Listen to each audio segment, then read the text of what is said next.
राजन सुनिए, मैं देवी का उत्तम चरित्र कहा और संपूर्ण प्राणियों को सुख देने वाला, समस्त पापों का नाश करने वाला यह देवी का चरित्र सुनने और कहने दोनों को जो है पुण्य की प्राप्ति होती है, मोक्ष की प्राप्ति होती है, उत्तम गति की प्राप्ति होती है। बताए कि पूर्व काल में शुंभ और निशुंभ दो प्रकार के राक्षस, क्या हो पापा को, ये दोनों भाई थे, सही भाई थे, महापराक्रमी और ये पुरुषों के द्वारा अबद्ध, मतलब पुरुषों के द्वारा न मारने वाले, न मरने वाले, ये दोनों अबद्ध।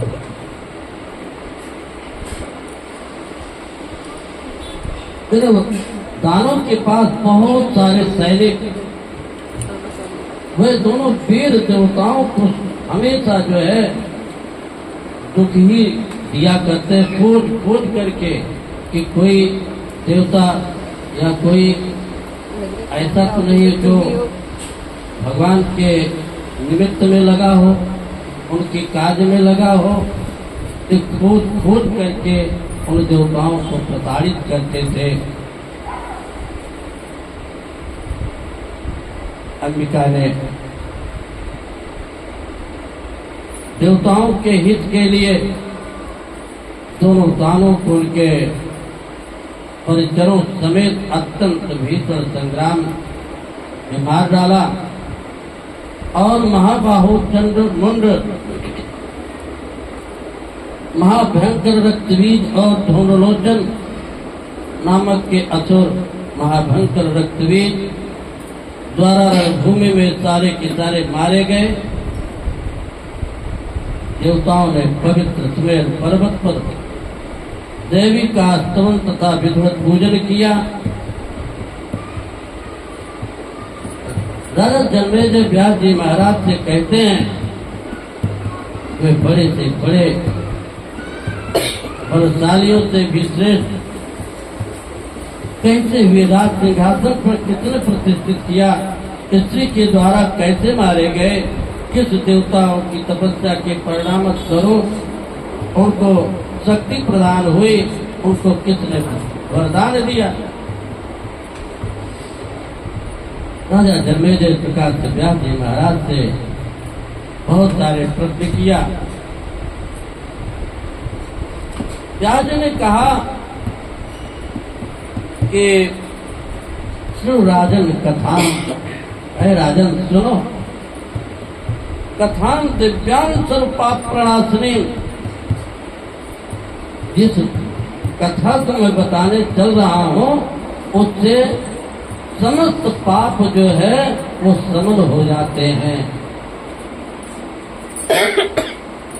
दिव्या चरित्र संयुक्ता सर्वात् फलदाम शुभाम, जिस देवी का चरित्र मैं तुम्हें बताने चल रहा हूँ,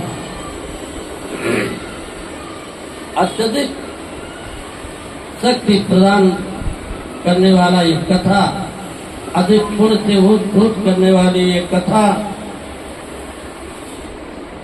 दिव्य कथा आपको बताने चल रहा हूँ। बताए कि पूर्व काल में शुंभ और निशुंभ नामक दो दैत्य पाताल से भूमंडल पर आ गए। जब भूमंडल पर आ गए तो दोनों भाई देखने में तो बड़े सुंदर थे, ऐसे कुछ ऐसे मानव भी होते हैं कि देखने में तो बड़े सुंदर हैं पर अंदर के बड़े कुटिल होते हैं। इसी तरह से शुंभ और निशुंभ देखने में तो अति सुंदर पर उनका हृदय बड़ा कुटिल था, दुष्ट प्रकृति के थे।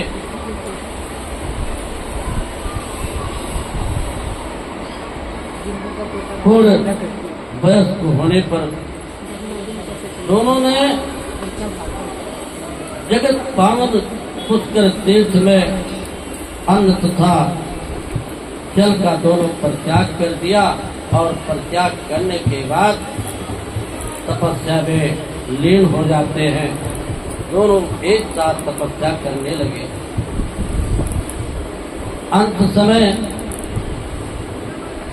समस्त लोगों के पितामह भगवान ब्रह्मा जी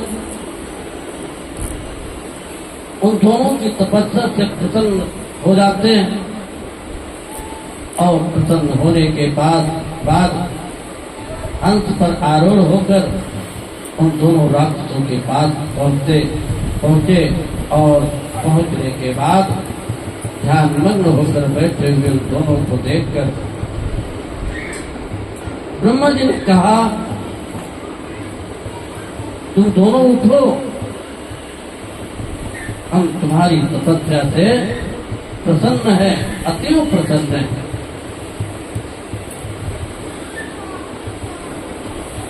तुम लोगों का जो भी अभीष्ट वर हो, जिस हेतु तुम तपस्या कर रहे हो, अपना अभिप्राय मुझसे कहो और उसके एवज में मैं तुम्हें वरदान देने के लिए तैयार हूँ। तुम्हारे मन कामना पूर्ति के लिए मैं वरदान देना चाहता हूँ। व्यास जी महाराज ने कहा कि राजा जन्मेजय ब्रह्मा जी की वाणी सुनकर समाहित चित्त वाले प्रदक्षिणा करके उन्होंने दंड की भांति भूमि पर दंडवत प्रणाम करते हुए ब्रह्मा जी को स्तवन किया और अमृत प्रदान करने का आशीर्वाद उन दोनों राजाओं को देते हैं। ब्रह्मा जी ने कहा, किमिदं प्रार्थनीयं वो विपरीतं तु सर्वथा अदेयं सर्वथा सर्वैः सर्वेभ्यो भुवनत्रये।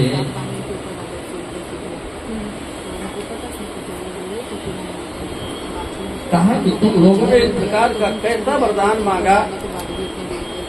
अरे जन्म लेने वाले की मृत्यु तो निश्चित है, अब मरने वाले का जन्म भी निश्चित है। इस प्रकार का वरदान क्यों मांगे कि हम देने में असमर्थ हो? अरे कुछ ऐसा वरदान मांगो जिससे कि तुम्हारा हित हो। प्राणायाम करके कहा कि कृपा सिंधो, देवता, मनुष्य, मृग अथवा जितने भी पशुजन्य हैं, इन सबसे हमारी मृत्यु न हो, ऐसा वरदान मुझे आप दीजिए।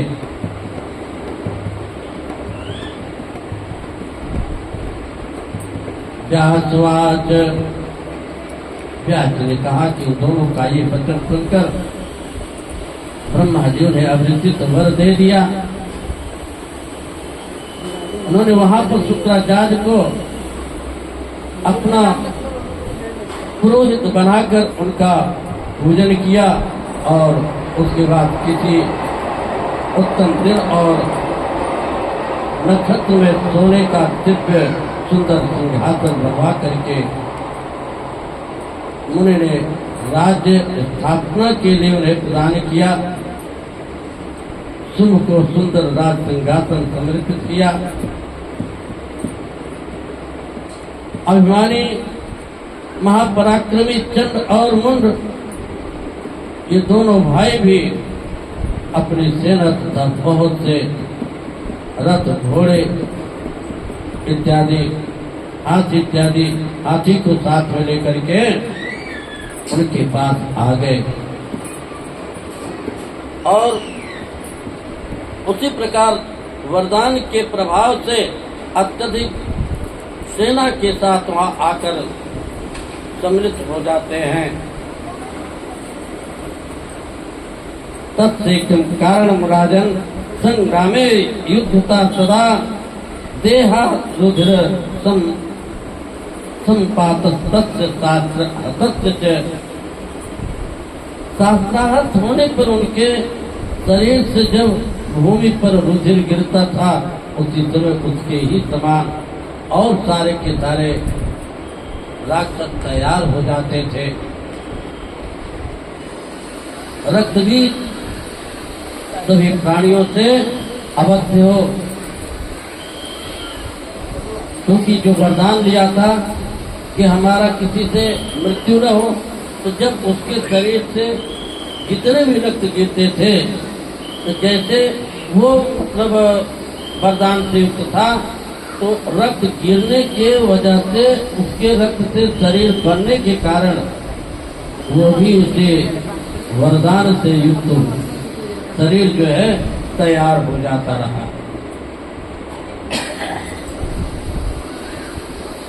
उस समय सुम और निसुम के पास असंख्य सेना हो गई और उन्होंने अपने बल के प्रभाव से भूमंडल का संपूर्ण राज अपने अधिकार में कर लिया। जितनी बार बाण लगे, जितनी बार उसको चोट लगे, जितने भी रक्त गिर जाएं, उतने सैनिक तैयार। वरदान था, ही मर सकता नहीं। सारे के सारे उसके सारथी बन गए। लोकपालों के साथ घोर युद्ध किया। इंद्र उसके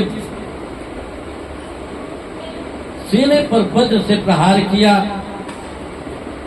वज्राघात से आहत होकर दानव कुंभ का छोटा भाई निसुम भूमि पर गिर पड़ता है।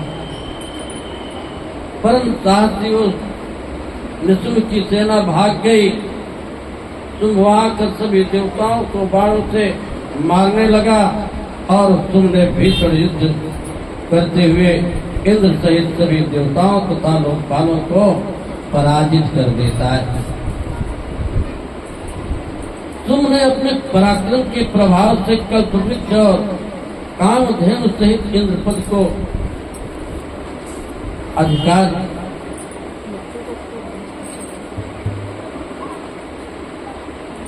में कर लेता और तुम तीनों लोगों पर अपना अधिकार बना लिया। नंदवन पाकर के वो महान आनंदित होता है और अमृत के पाने से उसे बहुत उसके हृदय को सुख शांति प्रदान होती है। कुबेर को जीतकर कुबेर से हुआ, कुबेर को भी जीत लिया। कुबेर पर भी अपना आधिपत्य जो है बना लिया। सभी देवता नंद वन छोड़कर पर्वतों की गुफाओं में जाकर के छिप जाते हैं। अधिकार से वंचित होकर सब निर्जन स्थान पर चले जाते हैं। तो अश्वमेध करके बाद में सर्वोत्कृष्ट इंद्रासन प्राप्त करके भी बाद में समय के फेर से इंद्र को असीम कष्ट उठाना पड़ता है। ऐसे विचित्र गति होती है। समय ही मनुष्य को धर्मात्मा तथा ज्ञानवान बनाता है। कभी कभी देखते हैं कि जब बहुत सारे झंझटों से व्यक्ति पार होता है तो देश न जाने कितने प्रकार के अनुभव प्राप्त हो जाते हैं। तो जब तक कभी किसी संकट में नहीं पड़ता तब तक व्यक्ति को पूर्ण ज्ञान भी नहीं होता है। ज्ञान न होते हुए जब अपने जीवन में तमाम सारे अवसरों पर संघर्ष झेलता है तो धीरे धीरे उसके पास इतने अनुभव संचित होते हैं कि जल्दी उन्हें कोई हंसा नहीं सकता। इसी तरह से देवताओं द्वारा भगवती की स्तुति और उनका प्राकट्य होता है और माँ भगवती प्रकट होती हैं।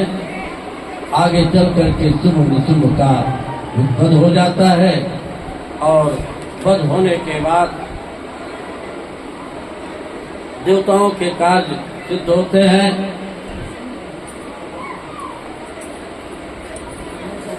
सारे देवता अपने अपने लोक को चले जाते हैं। भगवती गंगा में स्नान करने की अभिलाषा से पर्वत की कंदरा से बाहर निकलती है और मधुर मुस्कान, मधुर शब्दों से भगवती प्रेम पूर्ण भाव से मुस्कुराकर स्तुति करने में संलग्न देवताओं से मेघ के समान गंभीर वाणी से कहते हैं कि मुझे अपना कार्य बताइए। इस समय शुंभ और निशुंभ नाम के दो दानव उत्पन्न हुए हैं जो देखने में महाभयंकर हैं। वे पुरुषों से सर्वथा अवध्य हैं, बड़े बलशाली हैं। हम देवताओं का राज छीन लिया है, हम लोगों का दूसरा कोई अवलंब नहीं है। इस प्रकार से सारे देवता माँ भगवती से प्रार्थना करते हैं और माँ भगवती द्वारा उन देवताओं का भगवती द्वारा उन समस्त दानों से युद्ध होता है और युद्ध में शुंभ और निशुंभ मारे जाते हैं। आज की कथा यही पर विराम होती है। कल आप लोग अपने समय पर उपस्थित हो, आने में विलंब कर देते हैं और कथाएं तो बहुत है, लेकिन जब आप समय से आए तो कथा को रूपेण जो है आपको बताई जा सके। हम निवेदन करेंगे कि कल आप सब समय का जरूर ध्यान करें। फिर ऐसा अवसर जल्दी थोड़ी आएगा। गाना बजाना, नृत्य करना, आनंद तो बहुत जगह मिल जाएगा, पर पुराण की कथा जल्दी श्रवण करने को नहीं मिलेगा। यदि ऐसा अवसर जीवन में आ जाए तो जरूर अनुभव ले लेना चाहिए, ज्ञान अर्जन कर लेना चाहिए। इसी के साथ आइए माँ भगवती का गुणगान करते हैं।